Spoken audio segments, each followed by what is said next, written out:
Bonjour, donc aujourd'hui nous revoyons les études documentaires qui correspondent effectivement à la problématique de qu'est-ce qu'un isotope. Je vous laisse relire les documents. Un premier document qui correspond à la présentation de l'isotope de l'uranium et un deuxième qui reprend ce que nous avons déjà vu sur l'écriture symbolique.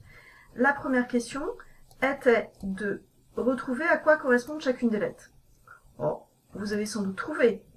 Il s'agit effectivement, pour la lettre A, il correspond au nombre de masses, c'est-à-dire au nombre de nucléons contenus dans le noyau. La lettre Z, ici, correspond au numéro atomique, c'est-à-dire au nombre de charges, et il correspond au nombre de protons, de particules dans le noyau. X étant le symbole de l'élément chimique. Ainsi, vous avez pu compléter le tableau suivant à l'aide des chiffres qui vous sont donnés. Pour avoir le nombre de nucléons, on reprend le chiffre du haut, A. Pour le nombre numéro atomique ou nombre de charges, Z va être noté ici. Et pour arriver au nombre de protons, il s'agit de faire la soustraction de A moins Z. On trouve 146 pour le premier, 143 pour le deuxième et 142 pour le dernier.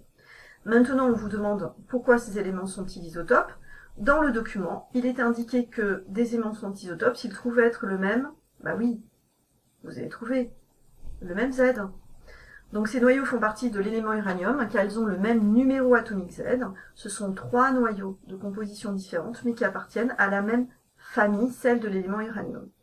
Et donc nous allons voir que ces éléments, effectivement, certains d'entre eux sont radioactifs. Donc pour reprendre la définition, 2 noyaux atomiques sont isotopes s'ils ont le même Z et un A différent. Vous devez être capable, dans une liste, de reconnaître effectivement les noyaux isotopes. Ici, vous avez un exemple. À partir du moment où il y a le même symbole, il s'agit du même élément chimique et on retrouve Z égale 17 que pour le chlore. De la même manière, comme je disais, Z égale 6 et non pas 12 comme vous avez sur votre fiche. Une petite coquille s'est glissée effectivement dans la fiche de cours. Z égale 6 pour le carbone. Donc nous avons les isotopes, effectivement, il s'agit de retrouver dans une liste les différents isotopes et d'être capable de déterminer la composition de leur noyau. La deuxième activité devait vous présenter la notion de fission nucléaire. Donc on vous parle d'une scientifique, Lise Meitner, comme je vous ai indiqué, qui a travaillé avec différents scientifiques sur cette fission.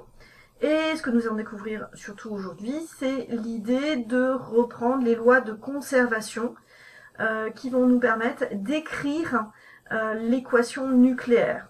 Donc pour cette équation nucléaire, reprenons, alors je vous laisse revoir le lien, à savoir que l'ECA a donné beaucoup de vidéos sur la radioactivité, donc elles sont toutes très intéressantes et j'utilise l'une d'entre elles pour introduire ce cours.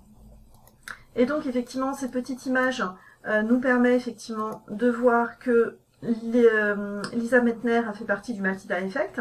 Donc le Matilda Effect est en fait une discrimination qui fait qu'une scientifique féminine, c'est un effet qui a été étudié dans les années 60, qui fait qu'une scientifique féminine se retrouve dépossédée de ses découvertes au bénéfice d'un homme.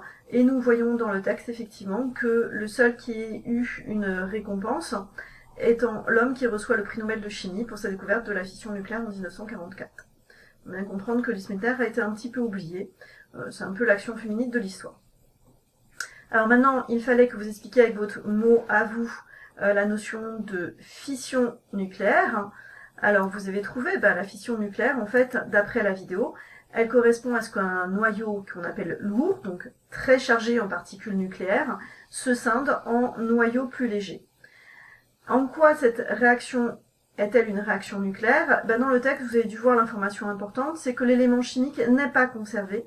En d'autres termes, le noyau d'uranium ne reste pas uranium, il se transforme effectivement en d'autres noyaux, donc un autre noyau qui est son isotope, ou même en krypton, en baryum, en émettant effectivement 3 particules plus légères qui sont des noyaux. Pour reprendre les lois de conservation, il s'agissait de remplir le tableau. Vous avez trouvé sans doute les valeurs puisque nous les avons revues tout à l'heure.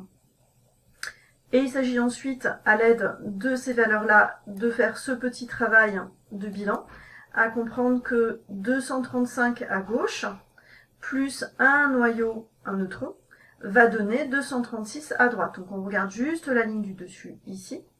Et en dessous, 92 plus 0 va donner effectivement 92, donc là pas beaucoup de surprise, hein. Ici. On remarque que 236 est égal à 236, 92 est égal à 92. Reprenons l'autre équation pour bien comprendre. 236, du côté noyau pair, va donner 92 plus 141 plus 3. Il y a bien 3 neutrons qui sont donnés, fois 1, qui correspond à la charge en masse du noyau. Ce qui va donner donc 92 plus 141 plus 3 fois 1. Si vous faites l'addition, bah, ça fait combien? Bah oui, ça fait bien 236.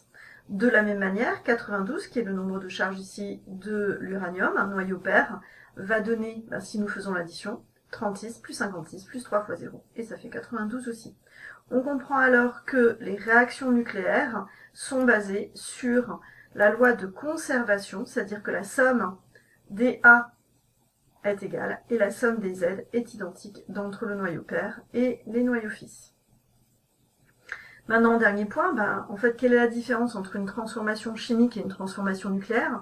La loi Lavoisier nous indique bien que en chimie, rappelez-vous, en chimie, rien ne se perd, rien ne se crée, tout se transforme. Or, l'élément chimique lors d'une transformation nucléaire n'est pas conservé lors d'une transformation chimique. Elle est conservée. Et c'est ça qui fait la grande différence. Nous avons vu donc la notion de fission nucléaire, quand un noyau lourd se fragmente en deux noyaux plus légers. Et cette réaction, elle est exploitée dans des réactions d'origine thermique et nucléaire. Nous verrons à l'aide d'un devoir maison, le fonctionnement de ces différentes centrales. Si vous n'avez pas bien compris comment équilibrer une équation nucléaire, je vous laisse revoir cette petite vidéo qui explique effectivement et qui est issue du livre scolaire. Donc voilà pour les corrections des activités A et B pour ce samedi. Et vous ferez l'activité numéro C pour jeudi suivant. Merci, au revoir.